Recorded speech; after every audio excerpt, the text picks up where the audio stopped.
Hi everyone. तो call की तरफ का पोजीशन मैंने आज क्रिएट किया है एंड कल भी हमने कॉल की तरफ पोजीशन क्रिएट किया था, लेकिन सिर्फ 100 पॉइंट्स ही हम कैच कर पाए थे मार्केट के अंदर। अब कई लोग का ये कहना होता है यार 100 पॉइंट्स बहुत है भाई, लेकिन जैसा कि मुझे एक्सपेक्टेड था कि ये बॉटम बन जाएगा जो प्रीमियम ने लिया है, तो उसके हिसाब से हम वहाँ टारगेट हिट नहीं कर पाए और वो बॉटम बना नहीं। वहाँ से प्रीमियम बहुत अच्छे शार्प मूव किए एंड वहाँ पे सिर्फ हम 100 पॉइंट्स पकड़ पाए। इस चीज़ का मुझे क्या कहते हैं, गम है। थोड़ा गम भी नहीं कहूँगा, ऐसी कोई दिक्कत वाली बात नहीं है, लेकिन मेरे को ये है कि मेरा परफॉर्मेंस अच्छा होना चाहिए, ज़्यादा से ज़्यादा मैं मोमेंटम कैच करूँ। बाकी ठीक है, 100 पॉइंट्स भी ठीक है, पर मैं सेटिस्फाई नहीं हूँ। खैर, ऐसा नहीं है कि मैं ग्रीडी हूँ, लेकिन मैं मार्केट के मोमेंटम को अगर समझ पा रहा हूँ और उतना कैच नहीं कर पा रहा हूँ तो कहीं ना कहीं मैं फिर सेटिस्फाई नहीं होता हूँ। तो अभी हमने कॉल की तरफ पोजीशन क्रिएट की है, बाकी देखते हैं कैसा होता है और क्यों मैंने पोजीशन ही क्रिएट की वो भी मैं आपको बताऊँगा।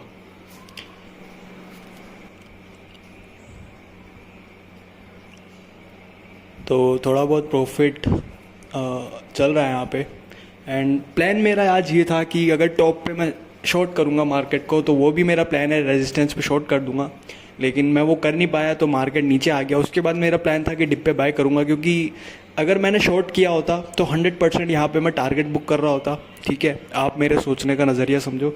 अगर मैंने शॉर्ट किया होता तो 100% मैं यहाँ पे अपने टारगेट बुक्स कर रहा होता एंड अगर यहाँ पे मैं टारगेट बुक कर रहा हूँ इस लेवल पे तो कहीं ना कहीं कुछ समझ आ रहा है मुझे इस लेवल पे। ठीक है, तो उसके बाद दूसरा प्लान ये है कि डिप पे हम बाय करेंगे। तो डिप अब आइडेंटिफाई मैंने कर ली है, बाकी मैंने ग्रुप पे भी बताया था कि डिप पे मैं बाय करूँगा, लेवल भी बताया वो जो लेवल पे मैं बाय करने वाला हूँ।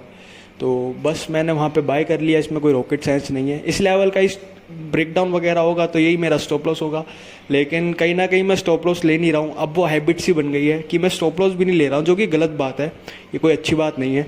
बाकी अभी प्रॉफिट तो चल रहा है। मेरे को ये पता है कि अगर इस ट्रेड में ही मेरे को परेशानी करेगा तो मैं स्टॉप लॉस से पहले ही निकल जाऊंगा, लेकिन मुझे ये भी पता है कि कहीं ना कहीं अगर मैं स्टॉप लॉस तक का ही वेट कर लूँगा तो शायद ये मुझे ठीक ठाक टारगेट दे दे, पर वो मैं कर नहीं पा रहा हूँ अभी। फॉर एग्ज़ाम्पल अभी आप देख सकते हो कि प्रीमियम की जो लैंग्वेज है वो बहुत इंपॉर्टेंट है पढ़ना। तो प्रीमियम की लैंग्वेज के हिसाब से मैं आपको बताऊं तो अभी कॉल्स जो है वो गिर जाएंगे, तो मैं इस ट्रेड को निकालने की सोच रहा हूँ। अब आप ये कहोगे ऐसा क्यों, तो मैं आपको बताऊं कि पुट्स जो है वो कहीं ना कहीं रिएक्ट करने वाले हैं, उसकी वजह से कॉल में एक रिएक्शन आएगा। कॉल मेरी एंट्री से कुछ खास बड़ा नहीं है, तो मेरे को कॉल में स्पेस दिख रहा है गिरने का। तो अपनों ने एंट्री बनाई तो, लेकिन अभी मेरे को स्पेस दिख रहा है तो मैं सोच रहा हूँ इसको निकाल दो। और प्रॉफिट भी देखो कम हो रहा है, तो देखता हूँ अगर फ्लो में चले गया तो ठीक है, वरना मैं इस ट्रेड को निकालूंगा। और मुझे लगता है बेटर एंट्री हम इससे भी जो 217 अराउंड 217 पे हमने लिया, इससे भी बेटर एंट्री शायद मेरे को मिल जाए मार्केट के अंदर। तो अभी देखते हैं, अगर मोमेंटम में निकलता है तो ठीक है, पर मेरे को जो लग रहा है कि कॉल्स के अंदर कहीं ना कहीं रेड कैंडल आने वाली है। ठीक है, तो वो अगर तब होता जब अगर मार्केट ऊपर चले जाती, थोड़ा कॉल्स और ऊपर चले जाते 217 से, तो मैं समझता है कि ठीक है मैं झेल लूँगा, लेकिन अभी 217 के नियर ही चल रहा है, अराउंड 10 पॉइंट्स ही ऊपर है, तो मुझे पता है कहीं ना कहीं 30-40 पॉइंट्स यहाँ से मार्केट गिर जाएगी। तो अगर वहाँ पे मैं एंट्री बना लूँ इस ट्रेड को यहाँ एग्जिट करके तो और बेटर हो जाएगा। तो अभी तो चल रहा है पर निकाल ही देते हैं यार। ठीक,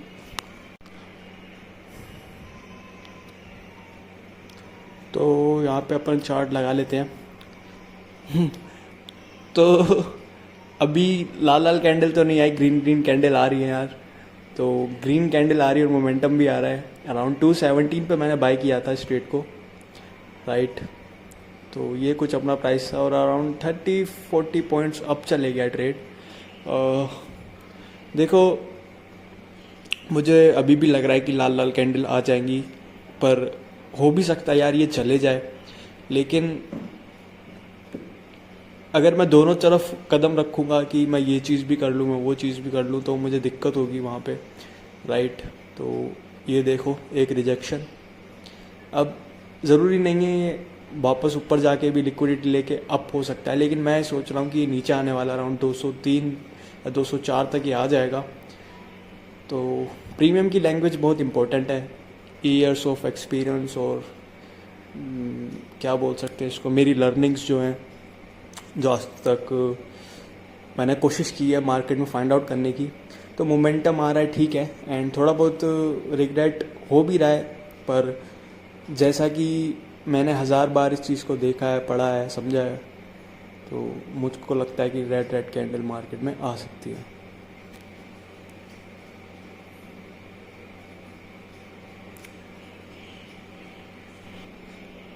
ओके गाइस, ओके, देखो मैंने क्या बोला था गाइस। ओके, तो रेड कैंडल मार्केट के अंदर आ चुकी है। बायर्स जो हैं उनके स्टॉप लॉस हिट हो चुके होंगे, आई होप हिट हो चुके होंगे, जो फोमो में अप प्राइस पे आए होंगे, अराउंड 240-250 के प्राइस पे बायर्स आए होंगे, उनको कहीं ना कहीं मार्केट डरा चुका है। एंड मैं एंट्री बना चुका हूँ, जो मैंने कहा था अराउंड 203-204 तक ही आ सकता है, वहाँ बेटर हो जाएगा और एंट्री का अपना। एंड स्टॉप लॉस देखो, मेरे स्टॉप लॉस यार बहुत छोटे होते हैं, उसके हिसाब से रिवॉर्ड काफ़ी बड़ा होता है। एंड वैसे ये चार्ट के हिसाब से छोटे होते हैं, वैसे जो मेरा रिस्क मैनेजमेंट है वो तो 50-60 पॉइंट्स तक ट्रेड को रिस्क ले सकता है, एंड यहाँ पे अपना प्रॉफिट भी बढ़ रहा है, तो बहुत बढ़िया एंट्री ये हो सकती है और है, मुझे लगता है तभी प्रॉफिट भी बढ़ रहा है, इसीलिए तो ये साइन होते हैं यार अच्छी एंट्री के। प्रॉफिट देखो कैसे बढ़ रहा है। तो सुबह से देखो क्या हो चुका है, बस एक ही चीज़ जो मुझे खाई जा रही है वो ये है कि सुबह की जो कॉल राइटिंग हुई है वो मुझे बहुत दिक्कत दे सकती है अभी भी। अगर मॉर्निंग में ही हमें कॉल में बाइंग मोमेंटम दिख जाता तो ये ज़्यादा बेटर होता, लेकिन शॉर्ट कॉल राइटिंग तो हुई है, तो टारगेट बहुत धीरे धीरे आ सकता है, बार बार शॉर्टिंग होके आ सकता है, बीच बीच में रेजिस्टेंसेस फेस करने पड़ेंगे इसको, क्योंकि पहले से ही सेलर बैठने की कोशिश कर चुका है मार्केट के अंदर। खैर, प्रॉफिट जो है धकाधक बढ़ रहा है यार यहाँ से, एंड बहुत सही एंट्री अपनों ने बनाई है। एवरेज आपको 210 दिखा रहा है प्रीवियस एंट्री के हिसाब से, लेकिन अपनी जो एंट्री है वो 202 पे हुई है, तो 202 पे हमने एंटर किया है, एंड प्रॉफिट भी मस्त बढ़ रहा है यहाँ से, तो देखते हैं कितना खींच लेते हैं इसको। एंड कई लोगों का ये भी होता है कि मेरी स्ट्रेटजी क्या है, क्या मेरा सेटअप है, तो कुछ खास स्ट्रेटजी या सेटअप मेरा है नहीं। मैं सिर्फ और सिर्फ, पहले भी शायद मैंने कई बार बोला है, मैं सिर्फ और सिर्फ आइडेंटिफाई करता हूँ ऐसे स्पोर्ट्स जहाँ पे स्टॉप लॉस कम हो और जो स्पोर्ट्स हों वो बहुत ज़्यादा स्ट्रॉन्ग हो, वैलिड हो, एंड वहाँ पे मैं थोड़ा बहुत प्राइस एक्शन देखता हूँ, थोड़ा बहुत स्पोर्ट का ओवरऑल प्राइस एक्शन देखता हूँ कि ट्रेंड क्या चल रहा है, एंड वहाँ पे मैं ट्रेड ले लेता हूँ। क्यों? क्योंकि मैं बस ये चीज़ फाइंड कर रहा हूँ कि रिस्क रिवॉर्ड कैसा है, यहाँ पे अपना लॉस जो है वो कितना छोटा है, बस उसके अलावा कुछ नहीं। क्योंकि अगर वहाँ पे लॉस होगा तो मुझे ज़्यादा कोई फ़र्क पड़ेगा नहीं, और मार्केट वहाँ से अगर चले गया तो मेरे को रिवॉर्ड ज़्यादा मिलेगा। तो मेरा यही सेटअप एक तरीके से, identifying the best sports to enter into the market, बस यही मेरा सेटअप है। मैं नहीं देखता हूँ कि कॉल या पुट या प्रीवियस डे बेयरिश बुलिश, मुझे इन सब चीज़ों से मतलब ही नहीं है। मैं बस फाइंड करता हूँ premium sports, best sports into the market, जो कि टॉप हो सकते हैं, जो कि बॉटम हो सकते हैं। तो फॉर एग्जांपल, अगर मैं पुट की तरफ आइडेंटिफाई कर चुका हूँ कि ये टॉप बनेगा, एंड कॉल की तरफ मेरे को आइडेंटिफाई हो रहा है कि ये बॉटम बनेगा, या फिर कॉल की तरफ आइडेंटिफाई नहीं भी हुआ है और मार्केट थोड़ा बहुत सपोर्ट ले रही है, तो पुट की तरफ तो आइडेंटिफाई हो गया ना कि ये टॉप बनेगा, यहाँ से पुट राइटिंग होगी, तो मैं कॉल बाय कर लूँगा। वहाँ पे मेरा स्टॉप लॉस क्या होगा, जैसे ही वहाँ का जो लेवल है वो टूट जाएगा जो मैंने डिसाइड किया है, वही मेरा स्टॉप लॉस होता है। तो खैर, मैं स्टॉप लॉस भी नहीं ले रहा हूँ, वो मेरी गलती है, एंड ट्राई कर रहा हूँ यार मैं उस चीज़ को ठीक करने की, क्योंकि प्रीवियसली बहुत गंदा मार्केट रहा था यार, तो उसने मेरे को गंदी सी आदत डाल दी एक कि मैं निकल जाता था मार्केट से। खैर, मेरे को ज़्यादा टाइम भी नहीं हुआ यार मार्केट में हुए, 2-3 साल समथिंग ही हुए हैं, उसके हिसाब से प्रोग्रेस ठीक है, एंड सही है, प्रॉफिट चल रहा है, चलने देते हैं इसको।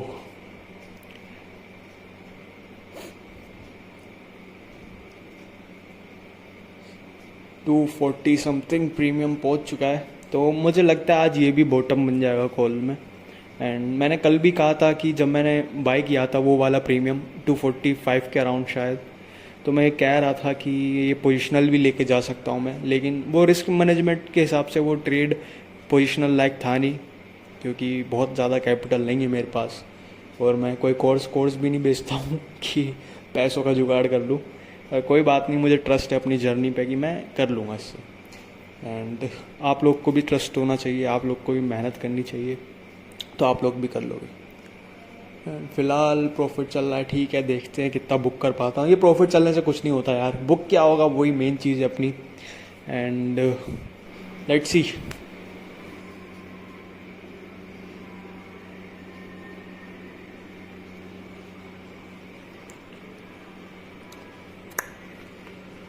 तो बोला था ना यार कि क्या बुक करते हो उसी से फ़र्क पड़ता है। एंड देख सकते हो यार, एक बार पहले ही कॉल राइटिंग हुई, उसके बाद बहुत धीरे धीरे मोमेंटम आया। उसके बाद यहाँ कहीं मैंने एग्जिट किया क्योंकि मैं आइडेंटिफाई कर चुका था कि लाल लाल कैंडल कॉल के प्रीमियम में आने वाली है, वो आ गई। उसके बाद मैंने एंट्री बनाई, तो देखो बायर को बुलाया, उसके बाद बायर को फ्लश कर दिया, सेलर को इनवाइट किया, सेलर को भी फ्लश कर दिया, एंड असली मोमेंटम जो बाइंग का है वो आने लगा। लेकिन ये क्या, एकदम से मार्केट में फिर लाल लाल कैंडल, तो कहीं ना कहीं मार्केट मैं देखो स्टॉप लॉस से पहले निकला हूँ, मुझे पता है, हो सकता है मेरी गलती हो, मतलब कुछ भी हो सकता है मार्केट के अंदर, क्योंकि बहुत छोटा स्टॉप लॉस इतना तो ले लेना चाहिए। लेकिन कहीं ना कहीं ये साइन है, और साइन को पढ़ने की कोशिश करो यार। देखो उसके बाद पहले राइटिंग हुई, राइटिंग के बाद धीरे धीरे बाइंग आई, एकदम से शार्प सेलिंग आई, उसके बाद उनका भी ऐसे ले लिया।